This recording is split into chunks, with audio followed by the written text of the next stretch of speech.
The crystal chamber stretched farther than the eye could see. Its towering walls shimmered with living light, reflecting countless colors that danced across the polished floor like flowing rivers of glass. Above, enormous crystal pillars floated effortlessly in the air, held aloft by technology so advanced it seemed like magic. This was the heart of the Galactic Council, the place where the fate of civilizations was decided. Thousands of alien representatives filled the colossal chamber. Some drifted through the air as glowing clouds of living gas. Others towered like walking mountains carved from stone. Some possessed wings woven from pure light, while others moved on dozens of silent legs. The chamber vibrated with hundreds of different languages. Some voices sounded like beautiful music. Others rolled like distant thunder. A few were nothing more than pulses of light translated directly into thought. To human ears, it was overwhelming. At the center of it all stood one man, Ambassador De Young Kim.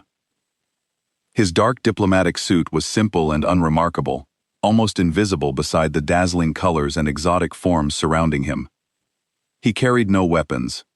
No guards stood beside him. No fleet waited behind him. Just one human, representing an entire civilization. His heartbeat echoed in his chest. Fast, steady, controlled. But years of military service had taught him one priceless lesson. Never let your enemy see your fear. Before becoming Earth's ambassador, De Young had fought in the brutal conflicts that finally united humanity beneath a single government. He had survived battlefields where cities burned for weeks. Compared to those memories, standing before the most powerful assembly in the galaxy almost felt peaceful. Almost. The Galactic Council had ruled known space for thousands of years. 847 intelligent species had sworn allegiance to its authority. It controlled trade, it settled wars, it drew the borders between empires. It decided which civilizations would rise and which would disappear into history. Humanity had joined only 12 years earlier. To most council members, humans were little more than ambitious newcomers. A young race taking its first uncertain steps among civilizations older than recorded human history. Some viewed humanity with curiosity, others with amusement. Many with quiet suspicion. Almost none treated them as equals. De Young slowly walked toward the central speaking platform. Every step echoed through the silent chamber. Thousands of alien eyes followed him. Some expected an apology. Others expected a plea. A few hoped to witness humanity embarrass itself before the entire galaxy. They believed this would be another routine council session. Another young civilization asking permission to grow. None of them noticed the small smile that briefly crossed De Young's face. Because unlike everyone else in that chamber, he already knew something they didn't. History had a habit of underestimating humanity. And every civilization that had made that mistake eventually regretted it. De Young reached the platform. The lights focused on him. The whispers faded. For the first time, the entire Galactic Council was silent. He looked across the sea of alien faces, then took a slow, steady breath. Ladies and gentlemen of the Council. His calm voice echoed throughout the enormous chamber. I appreciate the opportunity to speak. He paused. Although, a faint smile appeared. I suspect that by the time I'm finished, the galaxy will never look at humanity the same way again. The floor beneath him glowed with soft light. He activated the translator device on his collar and began to speak. His voice carried through the massive room, translated into hundreds of languages at once. Honored members of the Council, I come before you today with an urgent request. A threat approaches the Orion arm of our galaxy. The Scriven Horde has already destroyed 23 worlds. They consume everything. They leave nothing behind but dead rocks floating in space. Our projections show that Earth lies directly in their path. He paused and looked around the chamber. Some aliens watched him with multiple eyes. Others had no eyes at all, but somehow still observed him. He continued speaking. We are asking for military support. We need ships, weapons, tactical advice. The Scrivens will reach Earth in less than 2 months. We cannot fight them alone. We need help. Silence filled the chamber for a moment. Then the laughter began. It started as a low rumble from the back rows, then it spread like fire. The sound was horrible, not because it was loud, but because it was mocking. Hundreds of different species making hundreds of different sounds, all expressing the same thing. They thought his request was funny. A massive crystalline being rose from its seat. Its body caught the light and scattered it into rainbow patterns across the walls. This was the speaker for the Vaki Dominion, one of the oldest and most powerful civilizations in the Council. The speaker's voice sounded like breaking glass. The humans ask for help with warfare. How amusing. Your species has existed in space for barely a moment. You lack the neural complexity to understand strategic combat at the galactic level. Your ships are crude. Your weapons are primitive. You would only get in the way of any real military force. More laughter echoed through the chamber. Da Jung felt his jaw tighten, but he kept his expression neutral. Another delegate stood up. This one looked like a collection of floating geometric shapes that constantly rearranged themselves. The Thronodian collective spoke with a voice that sounded like many people talking at once. Perhaps the humans should consider evacuation instead. Abandon your world. Find another planet to colonize. It would be far more efficient than wasting Council resources on a defense that will inevitably fail. After all, you have only been part of the Council for 12 years. You have not earned the right to demand our protection. De Jong wanted to shout at them. He wanted to tell them that Earth was not just another rock in space. It was home to 10 billion people. It was where humanity had been born, where they had fought and struggled and built everything they had. But he knew anger would not help. Members of the Council, he said, his voice steady despite the rage burning inside him. We are not asking you to fight for us. We are asking you to fight with us. The Skravens will not stop at Earth. They will continue through the galaxy. If we fall, others will follow. The crystalline speaker made a sound that might have been a sigh. Young human, you do not understand. The Skravens have been a problem for centuries. Species either flee before them or perish. That is the natural order. Your world is simply unlucky to be in their path. The Council cannot protect every unfortunate planet. The vote was called. De Jong watched as the results appeared on the massive display screen behind the speaker's platform. 847 civilizations in the Council. 3 abstained from voting. 0 voted yes. The rest voted no. The decision was final. The Galactic Council would not help Earth. De Jong bowed slightly, keeping his dignity even in defeat. He turned and walked toward the exit. The chamber was still filled with the sounds of alien conversations, most of them dismissive. As he reached the doorway, he heard one delegate say to another, "Those poor primitives. They will be extinct in 2 months." In the corridor outside, De Jong allowed himself a moment of weakness. He leaned against the wall and closed his eyes. Then he pulled out his communication device and sent an encrypted message back to Earth. It was brief and direct. They refused. "We are alone." He walked through the station's corridors toward the docking bay where his ship waited. Other aliens moved past him, none of them giving him a second look. To them, he was already irrelevant. Humanity was already dead. But as Damon climbed into his ship and set course for Earth, something changed in his expression. The defeat was gone. In its place was something harder, colder. He had spent years learning the diplomatic ways of the Council. He had been patient and polite and respectful. That was over now. The galaxy was about to learn something important about humanity. They had made a critical mistake. They assumed that because humans were young in space, they were weak. They assumed that because Earth had only recently achieved interstellar travel, they had nothing to offer. They were wrong. Terribly, completely wrong. Earth had not spent the last 12 years simply exploring and trading. They had been watching, learning, preparing. Because humans knew something that these ancient, comfortable civilizations had forgotten over their thousands of years of peace. They knew how to fight. The emergency meeting room in Geneva was packed. President Mayong-hee Han sat at the head of a long table. Around her sat the most powerful people on Earth. Military generals, scientists, engineers, intelligence directors. Every face in the room showed the same controlled tension. Admiral Sang Woo-yun stood near a large display screen showing a map of the solar system. Red markers indicated the projected path of the Scriven horde. Blue markers showed Earth's current defensive positions.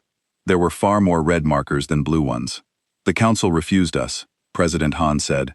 Her voice was calm, but everyone in the room could hear the steel beneath it. "They laughed at our request. They called us primitives. They suggested we abandon Earth and run. She looked around the table. I want to be very clear about something. We are not running. We are not abandoning our home. We are not begging for help again. Is that understood? Every person in the room nodded. There was no debate, no discussion. The decision had already been made in the hearts of everyone present. Admiral Yoon activated the display. We have approximately 7 weeks before the Scrivens reach our outer colonies, perhaps 8 weeks before they reach Earth itself. Our current fleet consists of 42 capital ships, 117 destroyers, and 360 fighter squadrons. One of the generals spoke up. Intelligence estimates the Scriven force had over 300 bioships. We are outnumbered 7-1. Numbers do not tell the whole story, said a woman sitting near the end of the table. This was Engineer Ji-hee Kang, head of Earth's Advanced Weapons Division. She was small and quiet, but when she spoke, everyone listened. What do you mean? President Han asked. Ji-hee stood and walked to the display. She pressed a button, and the screen changed. Now it showed technical diagrams of weapon systems. The Galactic Council has rules about weapons, treaties that ban certain technologies. They consider many effective weapons to be barbaric or inhumane. They outlawed them centuries ago. She smiled, and it was not a pleasant smile. We never signed those treaties. The room went very quiet. President Han leaned forward. Show us. Ji-hee pressed another button. The first image appeared. Kinetic mass drivers. Railguns that can accelerate a solid projectile to 0.3% of light speed. The Council banned them because they cause too much collateral damage. They call them barbaric because there is no defense against a chunk of metal moving that fast. Another image. Nuclear fusion warheads enhanced with anti-matter igniters. The Council abandoned nuclear weapons 2,000 years ago. They consider them primitive, but primitive does not mean ineffective. More images appeared in rapid succession. Autonomous combat drones with self-replicating capabilities. The Council banned artificial intelligence in warfare because they believe machines should not make decisions about life and death. We disagree. Electromagnetic pulse weapons designed to disable organic technology.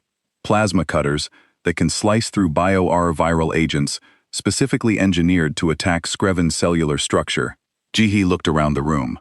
For 12 years, we have been building these weapons, testing them, perfecting them, all in secret. Admiral Yoon crossed his arms. Why the secrecy? Why not tell the Council? Because they would have forced us to destroy everything, President Han answered. They would have called us dangerous. They would have threatened to expel us from the Council. So we smiled and nodded and followed their rules in public. But we never stopped preparing for the day when their rules would not protect us. She stood up. That day has come. Ji-hee brought up one final image. This one showed a complex system of interconnected devices spread across multiple planets.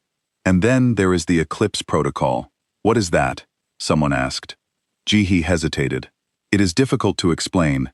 It involves quantum entanglement and dimensional manipulation. In simple terms, it can tear holes in space itself. The energy requirements are enormous. We would need to drain the power reserves of 3 entire planets just to fire it once. What does it do? Admiral Yoon asked. It removes matter from existence, Ji-hee said quietly. Not destroys it.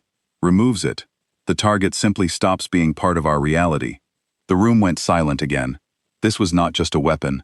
This was something that should not exist. President Han spoke. I authorize full deployment of all weapon systems. Admiral Yun, you have complete operational control of the defense. Use whatever you need. Do whatever you must. The only order that matters is this. Earth must survive. Admiral Yoon saluted. Yes, Madam President. Earth will survive. The meeting continued for 6 more hours. Plans were made. Resources were allocated. Ships were readied. By the time the sun rose over Geneva, Earth's military machine was fully activated. On the moon, hidden factories began producing weapons at maximum capacity. In orbit around Mars, shipyards worked around the clock to arm every vessel. In the asteroid belt, mining drones started hollowing out rocks and filling them with explosives.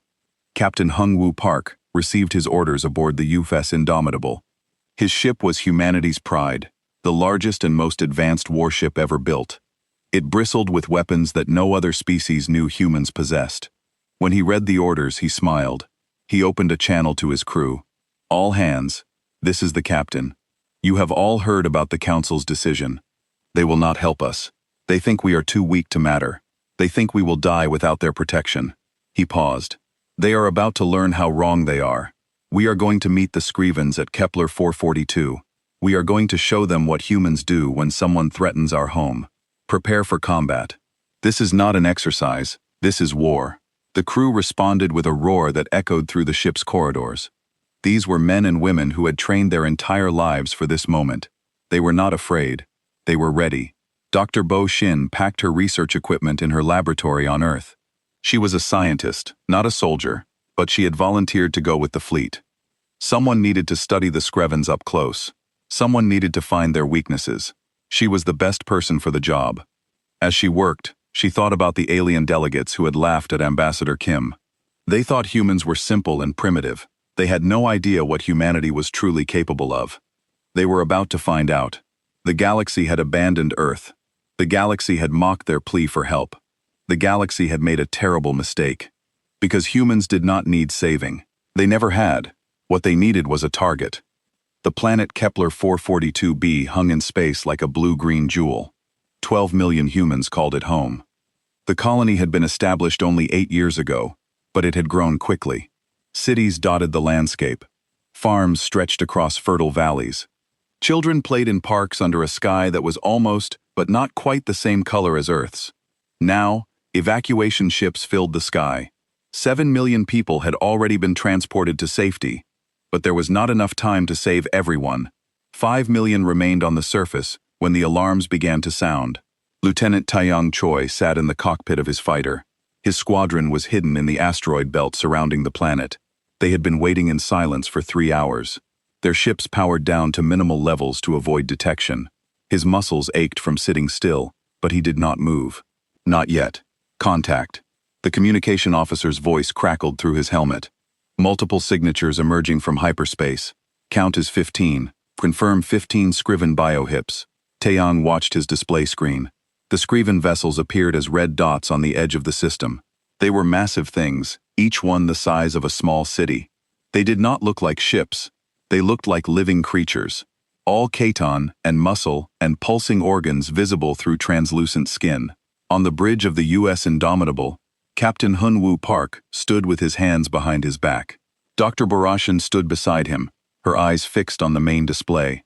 Around them, the crew worked in disciplined silence. They are not scanning, Shin observed. They believe they are alone. Arrogance, Park said. Every species they have attacked before either ran or died. They do not expect resistance. He watched as the Scriven biohips moved toward Kepler 442b in a loose formation. They were taking their time, confident in their superiority. Park allowed himself a cold smile. All ships maintain stealth protocols, he ordered. Wait for my signal. The Scriven entered orbit around the planet. Their weapons began to glow with bioplasma energy. They were preparing to fire on the cities below to begin the consumption process that would strip the world of all life. Park raised his hand. Then he dropped it. All units, engage. Taeyang's squadron erupted from the asteroid field like hornets from a disturbed nest. Their engines flared to life. Their weapon systems activated. They moved so fast that the Scrivens had no time to react. The first volley of kinetic penetrators struck 3 bioships simultaneously. The tungsten rods accelerated to incredible speeds, punched straight through the organic armor. The bioships shuddered. Fluid sprayed into space. 2 of them exploded immediately, torn apart by the massive kinetic energy transfer. The third bioship survived the initial hit, but began spinning out of control, venting atmosphere and biological matter. It crashed into a 4th ship, and both vessels tangled together in a death spiral toward the planet below. The remaining Scriven tried to respond. Their bioplasma weapons charged and fired, but the human fighters were too fast, too maneuverable. They dodged and weaved through the plasma bolts like dancers. The few shots that came close were intercepted by point defense lasers. Then the Indomitable revealed itself. The massive warship emerged from behind one of Kepler 442b's moons. Its railgun batteries were already charged. Captain Park gave the order, and the ship fired. The sound inside the ship was like thunder. The vibration ran through the deck plates. On the display screens, the crew watched as solid rounds traveled at 100,000 kilometers per second toward their targets. The rounds hit with devastating effect. Biohips did not just take damage, they were obliterated. The kinetic energy was so great that the organic vessels simply came apart, torn into pieces by forces they had no defense against. Dr. Shin watched the carnage with clinical detachment. She was recording everything, analyzing the scaven responses. "Captain, I am detecting a pattern in their communication signals. They use pheromone-based commands transmitted through subspace. If we can disrupt those signals, we can break their coordination." Park immediately contacted Admiral Yoon, who was commanding the operation from Earth. Within minutes, authorization came through. The Indomitable activated its experimental subspace jammer. The effect was immediate and dramatic. The Scriven bioships, which had been trying to form a defensive formation, suddenly lost all coordination. They began firing randomly. Some shot at the human ships, some shot at each other. 3 vessels collided because they could not communicate their positions. It was not a battle anymore. It was a slaughter. Taeyong's squadron moved in for close-range attacks. They deployed swarm missiles, small hunter-killers that tracked their targets relentlessly. The Scriven point defense systems designed for large capital ship combat could not track the tiny missiles. They struck home, burrowing into bio-armor and detonating inside the bio-AP's vital organs. 2 hours after the battle began, it was over. All 15 Scriven biohips were destroyed. Debris floated in orbit around Kepler 442b. The only biological matter left was frozen corpses and scattered organs. Captain Park reviewed the casualty reports. 127 human deaths. Most of them were from a destroyer that had taken a direct plasma hit in the first minutes of combat. 342 wounded. Considering what they had faced, the losses were minimal. He opened a communication channel aimed at the Galactic Council headquarters, thousands of light-years away. His message was brief. "This is Captain Hyen-Woo Park of the United Earth starship Indomitable. The Scriven attack on Kepler 4042b has been repelled with complete destruction of enemy forces. Human casualties are minimal. No human worlds will fall to the Scrivens. We did not need your help. We never did." He cut the transmission and turned to his crew. "Well done, everyone. But this is only the beginning. The Scriven will send more ships, bigger fleets. We need to be ready." Dr. Shin was already working on her analysis. She had learned crucial information about Scriven biology and tactics. She was already formulating strategies for the next engagement. Taeyong brought his fighter back to the Indomitable's hangar. His hands were shaking slightly from adrenaline, but he was grinning. They had won. Against overwhelming odds against an enemy that had destroyed dozens of worlds, they had won. On the surface of Kepler 4042b, the 5 million colonists who had been unable to evacuate looked up at the sky. They had expected death. They had prepared to be consumed. Instead, they had been saved by their own people, by human courage and human ingenuity. The message that Captain Park had sent would take time to reach the Galactic Council. But when it did, everything would change. The crystal chamber of the Galactic Council was silent. Every delegate stared at the holographic display floating in the center of the room. The footage showed the Battle of Kepler 442b in brutal detail. Human ships moving with impossible precision. Weapons that tore through Scriven biohips like paper. The complete destruction of an enemy that had terrorized the galaxy for centuries. The Vreshi speaker, who had called humans evolutionary infants just days ago, watched without moving. Its crystalline body had stopped glowing. Around the chamber, other delegates whispered in hundreds of languages. Shock, disbelief, fear. A Throdian delegate, one of the geometric shapes that floated rather than walked, spoke first. "This cannot be accurate. The humans must have edited this footage. No species with only 12 years of spaceflight experience could achieve such a victory." "The footage is genuine," said observer Kelron. He was a member of a neutral species whose only purpose was to record history. He had no reason to lie. "I have verified it against multiple independent sources. The battle occurred exactly as shown. 15 Scriven biohips destroyed. Human casualties minimal." Another delegate stood. This one looked like a cluster of tentacles covered in eyes. But how? What weapons are they using? Those railguns should not exist. The Council banned kinetic weapons centuries ago. The humans never signed the weapons treaties, Kelleran explained. When they joined the Council, they agreed to follow our trade laws and diplomatic protocols, but they specifically refused to sign the military limitations agreements. At the time, we thought it did not matter. We assumed they had nothing worth restricting. We were fools. the Veshi speaker said quietly. A military strategist named Counselor Vexathara, also from the Vuri Dominion, had been studying the footage frame by frame. She spoke with a voice that trembled slightly. These tactics are not just effective, they are terrifying. The humans did not fight honorably. They ambushed, they used deception. They targeted weak points with ruthless efficiency. This is not how civilized species conduct warfare. Perhaps that is why they won.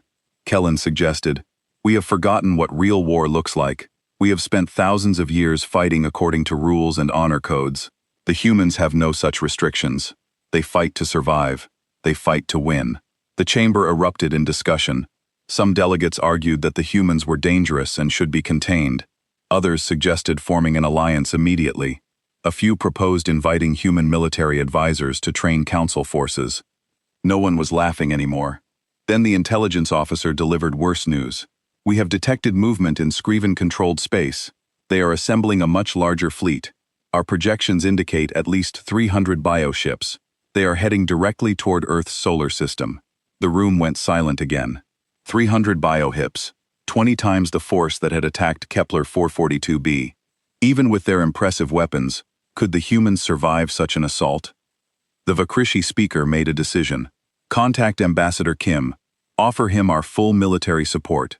Ships, weapons, tactical advisors, whatever he needs. Tell him the Council has reconsidered our position on Earth. President Mayong Hihan received the same intelligence reports. 300 Skraven biohips, the largest fleet they had ever assembled, all heading toward humanity's homeworld. She called an emergency meeting. The same faces gathered around the table in Geneva. Admiral Yoon, Engineer Kang, and dozens of others. Their expressions were grim, but determined. We have 3 weeks, Admiral Yoon said. 3 weeks to fortify the solar system. 3 weeks to prepare for the largest battle in human history. What is our current defensive capability? President Han asked. We can deploy 60 capital ships, including the indomitable 200 destroyers, 800 fighter squadrons. We are constructing orbital defense platforms around Earth, Mars, and Jupiter. The asteroid belt is being mined extensively. Every piece of rock bigger than a house is now either a weapon or a sensor post. Engineer Kang spoke up. The Eclipse protocol is ready for activation, but I must warn you again. Using it will drain the power reserves of Mars, Europa, and Titan completely. It will take years to restore those systems, and we can only fire it once. Save it for when we need it most, President Han ordered. What about the Council's offer? She was referring to the message that had arrived an hour earlier. The Galactic Council, the same organization that had mocked and refused them, now offered help. Ships, weapons, support.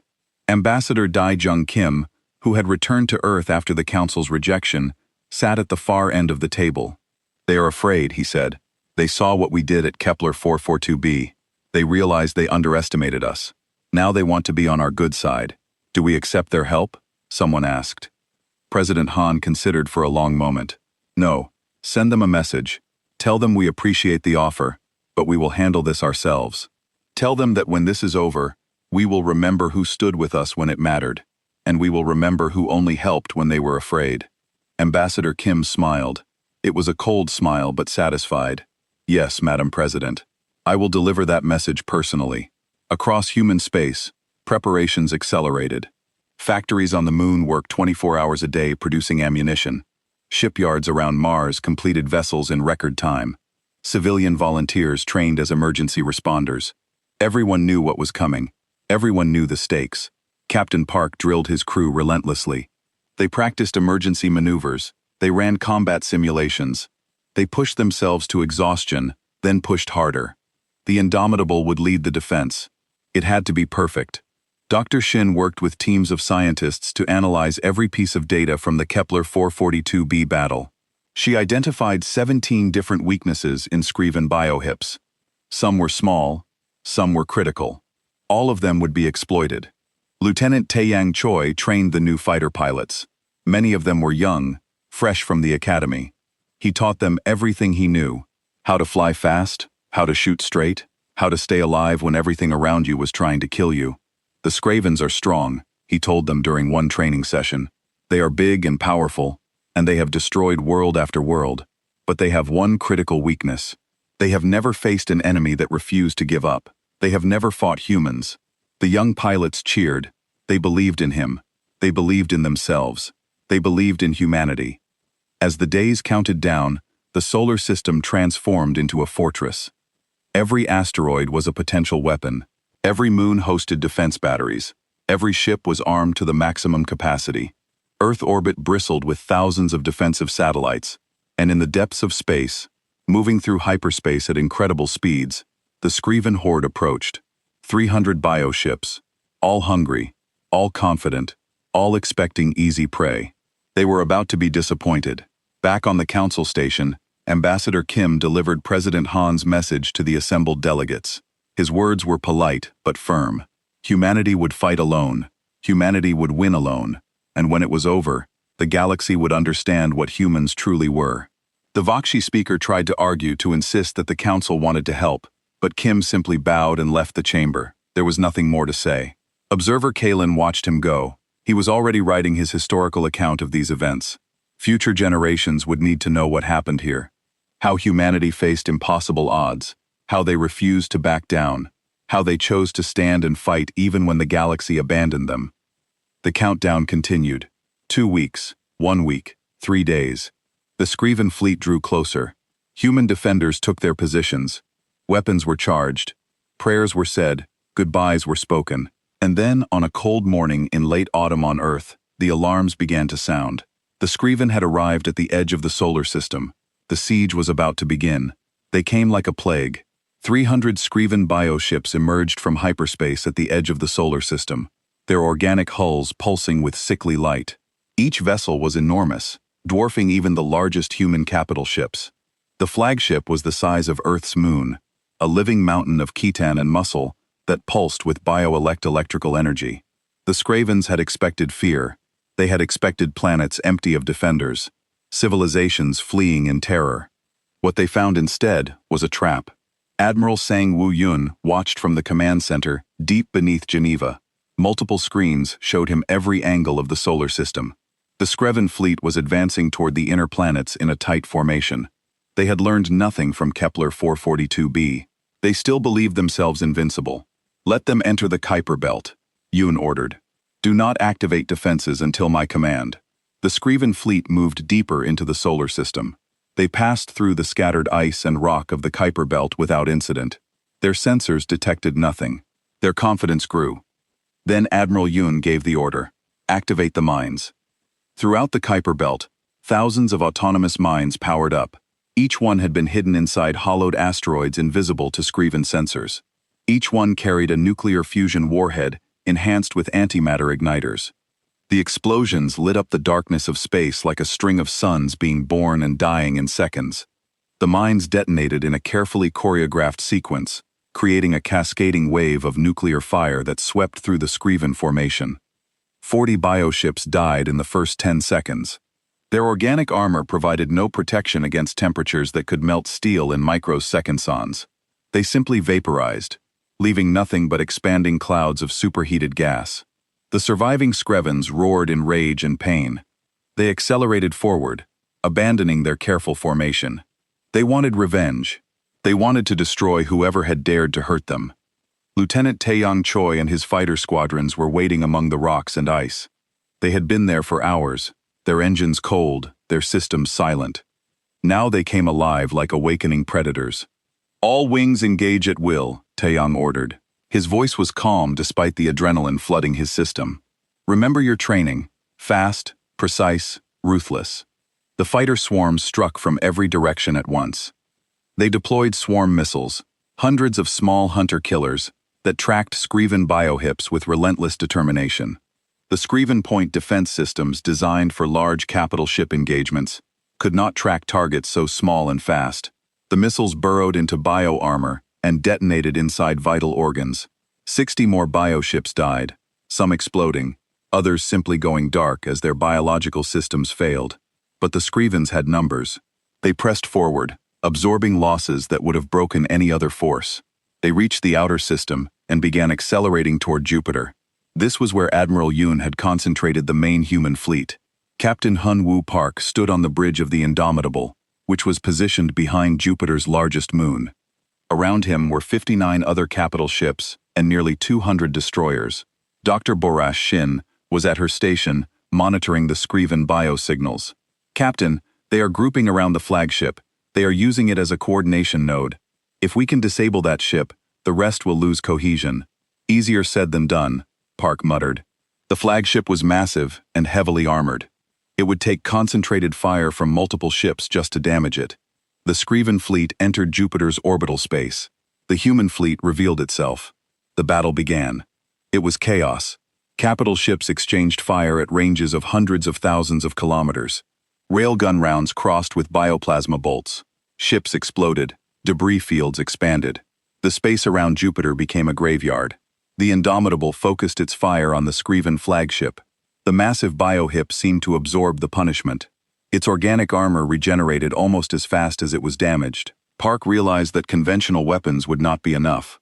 "Dr. Shin, do you have a target recommendation?" Shin studied her displays. "Yes, there is a neural cluster deep inside the flagship's core. If we can destroy that, the entire organism will die, but we cannot reach it with external weapons. Someone would need to get inside." Park made his decision immediately. "I need volunteers for a suicide mission. Pilots who are willing to fly into that thing and detonate their reactors inside it." The response was immediate. Every single pilot in the fleet volunteered. Park selected 12 fighters, knowing that fewer would be faster and harder to intercept. The suicide squadron launched. They flew directly at the flagship, weaving through defensive fire. 3 were destroyed before they reached the target. The remaining 9 punched through the bioarpor, using their kinetic energy and weapons to tear openings in the hull. Inside the flagship, they found themselves in organic tunnels, pulsing with alien life. They followed Dr. Shin's coordinates, flying deeper into the nightmare interior. 4 more fighters were destroyed by internal defenses. The final 5 reached the neural cluster. It was a massive organ glowing with electrical discharges. Without hesitation, they activated their reactor overload sequences and crashed directly into it. The explosion was contained inside the flagship's body, but the effect was visible from outside. The entire bioship convulsed. Electrical discharges ran across its hull. Then it went still, dead in space. Without the flagship, the Scriven fleet lost coordination. They began firing wildly, hitting each other as often as they hit human ships. The human fleet pressed the advantage, systematically destroying the disorganized bioships. But the Scriven still had numbers. They broke through the Jupiter defense line. 80 bioships remained, and they were heading straight for Mars. President Mong Hehan watched from Earth. The casualty reports were devastating.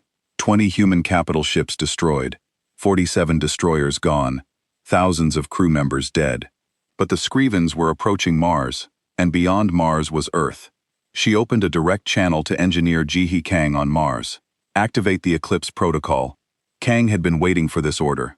Her hands moved across the controls, across Mars, and on the moons Europa and Titan. Massive quantum entanglement devices powered up. They drew energy from the fusion reactors of 3 entire worlds, draining them completely. The air around the approaching Scriven fleet began to shimmer. Space itself started to distort. Then reality tore. The Eclipse Protocol created localized dimensional rifts, small tears in the fabric of space-time that expanded outward like wounds in reality. Anything caught in those rifts simply ceased to exist in this dimension.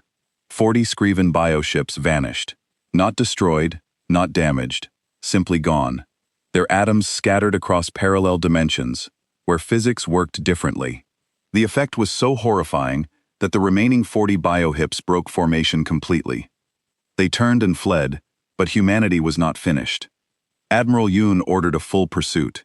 The human fleet, battered but still functional, chased down the fleeing Scrivens. It took 6 hours, but eventually, every single bioship was destroyed. The siege of Sol was over. 300 Scriven biohips had entered the solar system. 0 left. Earth remained, bloodied but unbroken. The price had been terrible. 47,000 human soldiers and civilians were dead. 89 warships destroyed. Mars, Europa, and Titan would be without full power for years. But humanity had won. Against overwhelming odds, against an enemy that had destroyed world after world, they had won. The galaxy would never forget what happened at Sol. And more importantly, they would never underestimate humanity again.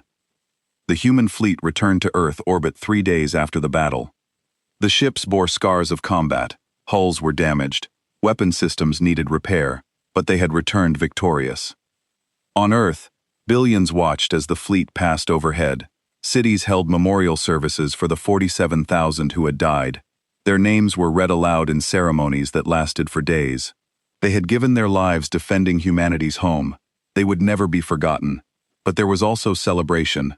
Humanity had faced extinction and survived. They had fought alone against impossible odds and won. Street parties erupted in every major city. People danced and sang and cried with relief and joy. In the crystal chamber of the Galactic Council, the mood was very different. Every delegate had watched the siege of Sol through long-range sensors and observation posts. They had seen the Eclipse Protocol tear holes in reality. They had seen human determination and ruthlessness on full display. Now they understood humanity was not weak. They were not primitive. They were the most dangerous species the galaxy had encountered in thousands of years. Ambassador De Young Kim entered the chamber. This time no one laughed. No one made jokes. Every delegate stood in respect as he walked to the speaking platform. The silence was absolute. The very speaker approached him. The massive crystalline being moved slowly, as if approaching something dangerous. When it reached Kim, it did something that shocked everyone present. It knelt. Ambassador Kim. The speaker's voice was quiet, humble.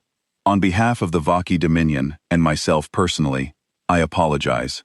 We were wrong about your species. We underestimated your capabilities. We dismissed your request for aid when you needed it most. There is no excuse for our behavior. Kim looked down at the kneeling speaker. Part of him wanted to be angry, to tell them exactly how their rejection had felt, but he had been a diplomat too long. He knew that anger would accomplish nothing. Please stand, he said. What is done is done. We cannot change the past. We can only decide how to move forward. The speaker rose. Other delegates began approaching. The Throdian Collective offered reparations for the insult. The Xylian Empire requested permission to send military observers to learn human tactics. The Korvashi Federation proposed a mutual defense treaty. Kim listened to all of them. Then he raised his hand for silence. The human government has authorized me to present our terms for continued cooperation with the Galactic Council. He activated a holographic display. 4 points appeared in the air. First, Earth retains complete military autonomy. We will not submit to Council oversight on our weapons development or military doctrine. What we build and how we use it remains our decision. Some delegates shifted uncomfortably, but no one objected. Second, humanity receives a permanent seat on the Council's Security Directorate. We will have equal voice in all military decisions affecting the galaxy. This caused more reaction, but again, no formal objection. Third, any species threatened by external forces may request human military assistance. If such a request is made with proper respect and genuine need, we will respond. We will not abandon allies the way we were abandoned. Several delegates made sounds of approval. This was a generous offer, considering how the Council had treated humanity. Fourth, and finally, we ask that the Council remember this moment. Remember that humanity asked for help and was refused. Remember that we stood alone and survived. Trust is not given freely. It must be earned through actions, not words. We hope that in time, true cooperation can exist between our species and yours, but that will take time and effort from all parties. Kim deactivated the display. These are our terms. They are not negotiable. Does the Council accept? The vote was immediate and unanimous. All 847 civilizations voted yes. Not a single abstention, not a single rejection. The terms were accepted. After the formal session ended, Councillor Vexatha approached Kim privately. The Vreshi military strategist had been studying human warfare intensively since the Battle of Kepler 442b. Ambassador, may I ask you something personal? She asked. Of course. Your tactics are unlike anything we have seen. You use deception, ambush, overwhelming force. You target weaknesses ruthlessly. You sacrifice your own people when necessary. These methods are effective, but they are not how civilized species conduct warfare. How did you become so adept at this kind of fighting? Kim was quiet for a moment, then he smiled, but it was a sad smile. Counselor, you called us primitive. In a way, you were correct, but not in the way you thought. What do you mean?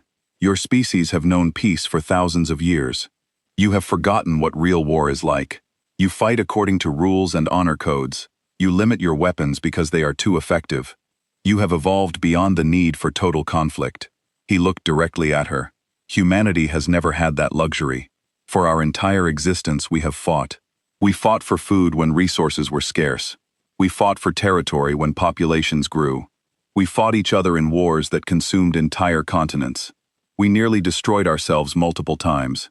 You are warriors by nature, Vexthara said quietly. No, Kim corrected. We are survivors by nature. We fight because we must, not because we want to. Every human knows deep in their bones what it means to face extinction. We have faced it dozens of times throughout our history, and every time we have survived by being willing to do whatever was necessary. He paused. That is what makes us dangerous, counselor. Not our weapons, not our tactics, but our absolute refusal to give up. When you fight a human, you are not just fighting a soldier, or a ship, or even a civilization. You are fighting 10,000 years of accumulated survival instinct. Beakstar was silent for a long time. Finally, she spoke. I am glad we are not enemies, Ambassador Kim. So am I, counselor. So am I. Back on Earth, President Mong He-han addressed the planet. Her speech was broadcast to every screen, every device, every settlement from Earth to the outer colonies. My fellow humans, she began, we have won a great victory, but let us not forget the cost. 47,000 of our brothers and sisters gave their lives defending our home. We honor them. We remember them. We promise that their sacrifice was not in vain. The galaxy now sees us differently. They respect us. They fear us. Some want to be our allies. That is good. But we must never forget who we are. We are humans. We stand together. We protect our own. And we never ever give up. The speech ended across human space. People felt a new sense of unity. They were no longer the newcomers, the junior members of the galactic community. They were equals, proven in the fire of combat. Captain Hyen-Woo Park stood on the bridge of the Indomitable, now in dry dock for repairs. He thought about the pilots who had sacrificed themselves to destroy the Scriven flagship. He had recommended all of them for the highest military honors. It was not enough. It would never be enough. But it was what he could do. Dr. Bo Ration published her findings on Scriven biology. Her research would help the galaxy understand and defend against future threats. She had received offers from dozens of alien universities to teach. She declined them all. Her place was with humanity. Lieutenant Taeyang Choi was promoted to commander. He continued training new pilots, passing on everything he had learned. The war had changed him, made him quieter, more serious. But when he flew, he still smiled. The sky was still home. The Galactic Council had ridiculed Earth's plea for help. They had laughed when humanity asked for aid. They had dismissed human capabilities and potential. Then the humans stood up, and the galaxy would never be the same. 5 years passed. The galaxy changed in ways no one had predicted. The Galactic Council, once a bureaucratic organization focused mainly on trade agreements and diplomatic protocols, had transformed into a true military alliance. The transformation had been driven by one simple fact. Humanity had shown them that the galaxy was far more dangerous than they had believed. Every major civilization now maintained an active military force. War colleges that had been closed for centuries reopened. Young aliens from hundreds of worlds studied human tactics and strategies. Admiral Sang-Woo Yun had personally trained 3 generations of alien officers in combined arms warfare. Captain Hyen-Woo Park, now Fleet Admiral Park, commanded a multi-aces armada. His flagship was still the Indomitable, but it was now accompanied by vessels from dozens of different civilizations. The crews had learned to work together, combining human aggression with alien technology in ways that made both more effective. Dr. Bo Shin had become the Council's chief strategic advisor. Her research on asymmetric warfare was now taught in every military academy across the galaxy. She had published 17 books on the subject. Alien generals quoted her work in planning sessions. Engineer Ji-hee Kang continued to develop new weapon systems. The Eclipse Protocol remained classified, known only to the highest levels of human government, but its existence alone was enough to make potential enemies think twice. The galaxy knew that humanity possessed weapons that could tear reality apart. Life had returned to normal for most humans. Cities rebuilt, populations grew, The colonies expanded. Children who had been born after the Scriven War learned about it in history classes, the way previous generations had learned about World War II or the resource wars. But the military remained alert. They had learned an important lesson. Peace was temporary. Threats could emerge at any time. Preparation was the only guarantee of survival. Then, on a quiet morning in early spring on Earth, everything changed again. A distress signal arrived at Council headquarters from the galactic rim. The message was fragmentary, corrupted by distance and interference. But the core information was clear. An unknown fleet had entered Council space. 3 civilizations had already gone silent. All attempts at communication had failed. The emergency council session convened within hours. Delegates gathered in the crystal chamber, their expressions ranging from concern to outright panic. Long-range sensor data appeared on the main display. The fleet was enormous. Thousands of ships, their design unlike anything in Council databases.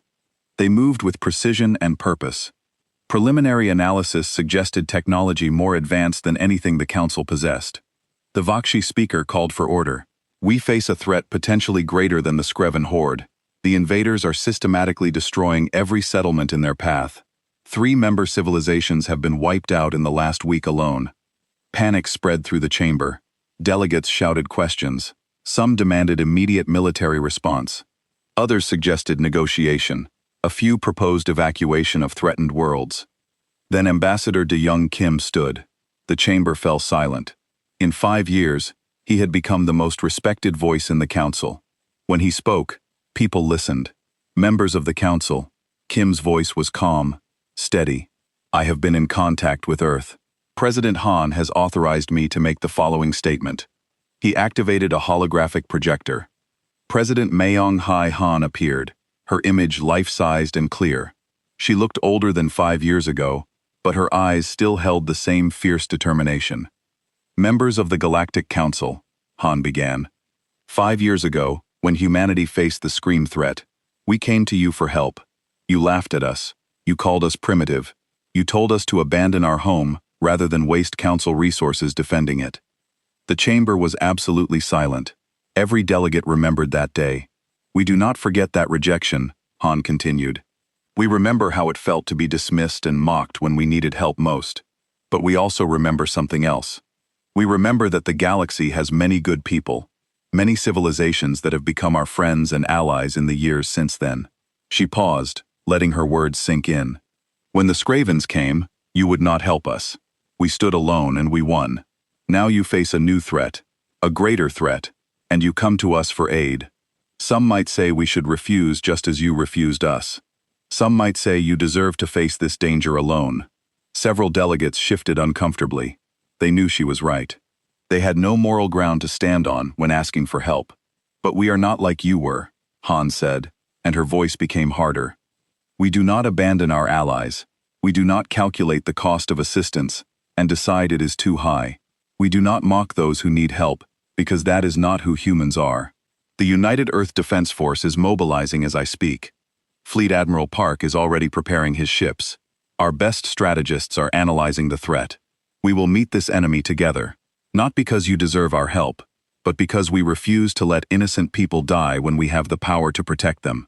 She leaned forward, and every delegate could see the intensity in her eyes. We will show this new enemy the same lesson we taught this Scriven. Never threaten the homes of the innocent. Never assume that peace means weakness, and never ever underestimate what humans will do to protect those who cannot protect themselves. The hologram disappeared. Ambassador Kim looked around the chamber. The human fleet will depart for the galactic rim in 48 hours. We invite any council forces that wish to join us. This is not humanity's fight. This is everyone's fight, and we will win it together.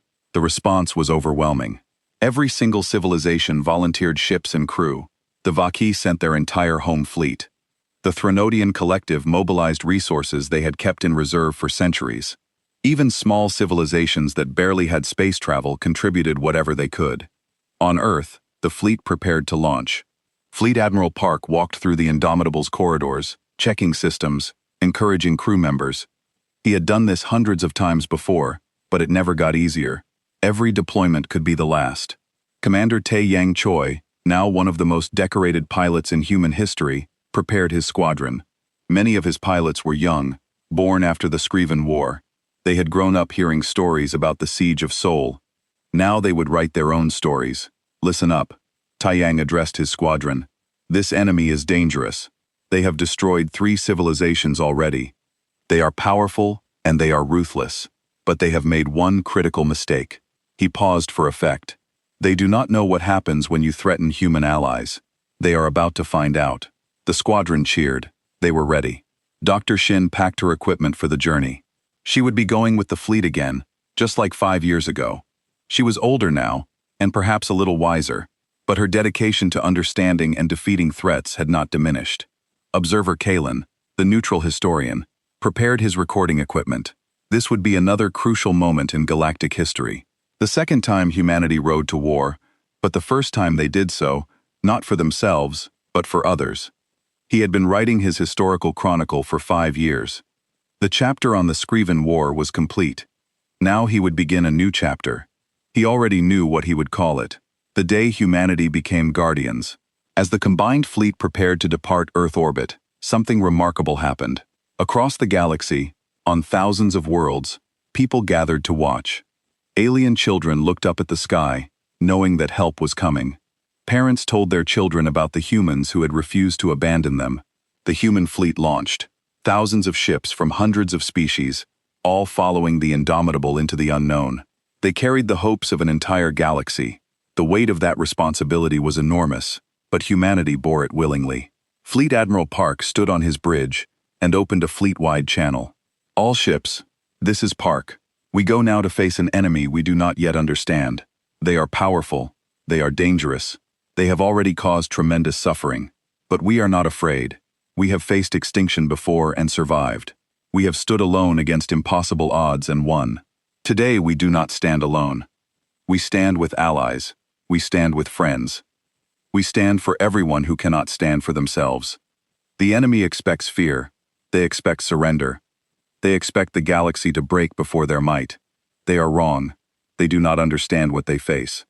They do not know that when you threaten the innocent, when you destroy the peaceful, you awaken something far more dangerous than any weapon. You awaken humanity. The fleet jumped to hyperspace, heading toward the galactic rim and the unknown threat waiting there. Behind them, the galaxy watched and hoped. Ahead of them, an enemy that had conquered world after world, prepared to meet a force unlike any they had ever encountered. The Galactic Council had ridiculed Earth's plea for help 5 years ago. They had laughed when humanity stood alone. They had learned their lesson the hard way. Now another enemy was about to learn the same lesson. You could conquer worlds. You could destroy civilizations. You could spread fear across the stars. But if you made the mistake of threatening humanity's allies, if you brought suffering to those humans had sworn to protect, then you would face something that could not be defeated through superior technology or numbers.